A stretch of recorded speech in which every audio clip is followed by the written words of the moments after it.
Seasonal Affective Disorder, Personal Experiences and Positive Change. A Petcha Kucha presentation by Michaela Cleary. Imagine waking up on a cold fall morning feeling a sense of dread. You don't want to go to work or get out of bed. You're consumed with feelings of anxiety, sleepiness, and an all-around feeling of I can't and don't want to. With the changing of the seasons, this is your new normal for the next 3 or more months. And for some, that means a stressful, difficult, and dreadful road ahead. This is seasonal affective disorder. Seasonal affective disorder, according to the Center for Addiction and Mental Health, is a type of depression that occurs during the same season every year and is mainly caused by the level of sunlight individuals are exposed to. It is associated with decreased levels of serotonin and, according to the Mood Disorders Association of Ontario, affects between 2 and 6% of Canadians, myself being one of them.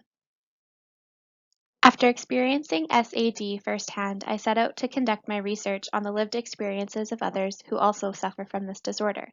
The problem I am mainly interested in solving and/or learning more about is the lack of knowledge and research conducted in this area. A lot of people, myself included, often feel alone in their thoughts and feelings associated with their diagnosis. The symptoms of this disorder can often lead sufferers to feel isolated, hopeless, and confused. This, to me, is a problem in and of itself. Some additional subproblems associated with my proposed research include how do others experience their SAD, what are their symptoms and how do they cope with them, what has worked for them and what hasn't. And with these questions in mind, I hope to take the participants' experiences and the problems associated with them to create a ripple of change within the counseling field. The research question that I have developed to identify the main problem, as well as other secondary problems associated, is how do undergraduate students cope with seasonal affective disorder, and what methods, approaches, and treatments assist them in doing so.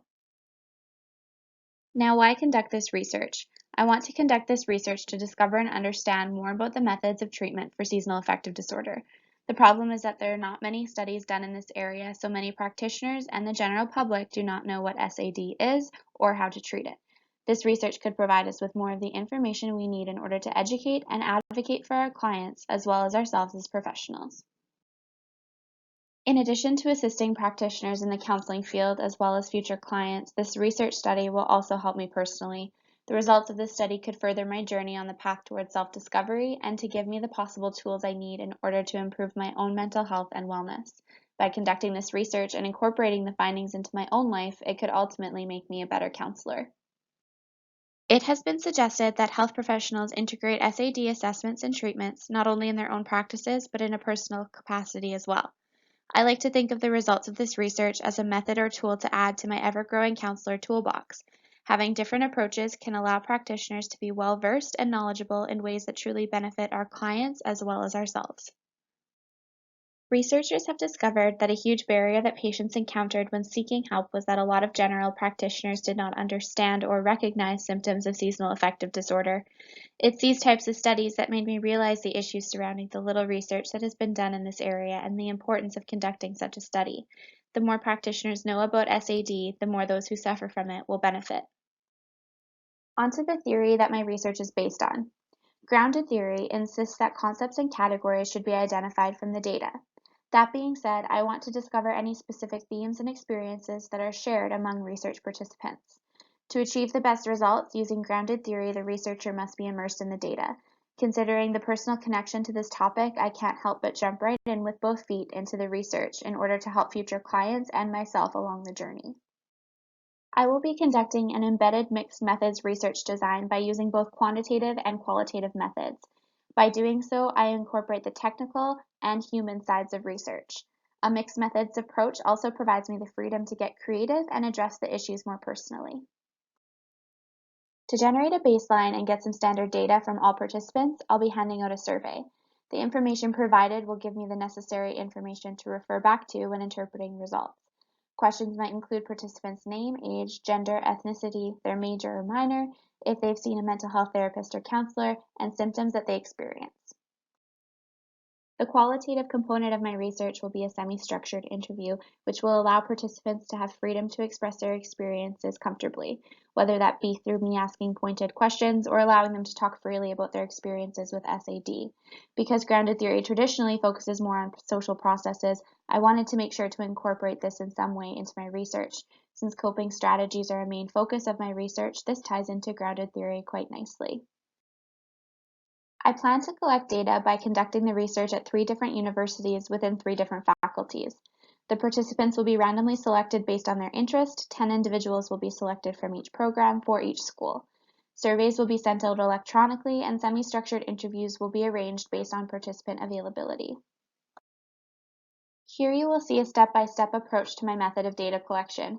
A note on analysis: I realize the experiences and symptoms of SAD can be very subjective and not a lot of quantitative data can be collected. If anything, I will analyze the findings from the interviews and my participants' experiences to search out themes and commonalities among them. To enhance rigor and quality within my research, I developed 4 guidelines, or the 4 C's, to follow and use to inform my research. Am I being clear and concise with my question development and delivery? Am I being consistent with all participants? And am I conducting myself in a way that communicates compassion? Some ethical considerations that must be made when conducting my research include privacy, confidentiality, informed consent, general caring, competence and self-knowledge, offsetting and correcting harm, extended responsibility, beneficial activities, and development of society. Some possible limitations surrounding my research include the fact that the research sample will not be extensive, it could be time-consuming, as well as the subjective nature of the SAD diagnosis and the environment that my research will be conducted in. Some strengths of my proposed research include providing room for growth and exploration, the possibility of gaining more understanding, and the potential to break down stigma and barriers surrounding SAD by encouraging conversation. This is not only the goal of this research, but a hope as well. There are many different directions for future research. By conducting more research and asking hard questions, it can help us further the conversation and offer more opportunities and resources for those who suffer with SAD. Hopefully, the results of this research will make us realize that more needs to be done in this area and open up opportunities for learning. There are 4 potential implications that I hope to come out of this research, all with the idea of getting more. More treatment opportunities, more resources for ourselves and our clients, more conversation among practitioners and the general public, and finally, more integration into our own practices as counselors. After conducting this research, I'm hoping to not only learn from the experiences shared by the participants, but to help further the conversation and advocacy using my own experience. To me, this is a powerful way to learn more and integrate these approaches and findings into my own practice as well as my own life. As someone who prides herself on bringing the sunshine to others and being a positive person, the symptoms and experiences I've had with seasonal affective disorder have definitely been hard to manage and cope with. Some things I do to cope with my SAD include photography.